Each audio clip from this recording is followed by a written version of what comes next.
Babalatan natin yan. Babalatan natin yan si Ontiveros.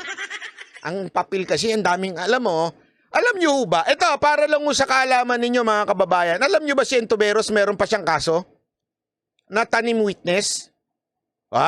Google nyo! Hindi ako, Google nyo. Makikita nyo yan. May kaso pa ho yan sa tanim witness ng tungkol dun sa Parmali. Mike Abe, bitter. Oo, yun, marami naman sinasabi yun, pero sobrang bitter nun. Isa pang Mike, na paulit-ulit niya nilalait si Roque with the isang punto. Ang hilig lang kasi nila, laitin yung taong nagsasalita. Hindi nila kina-counter-argument yung sinasabi ng tao.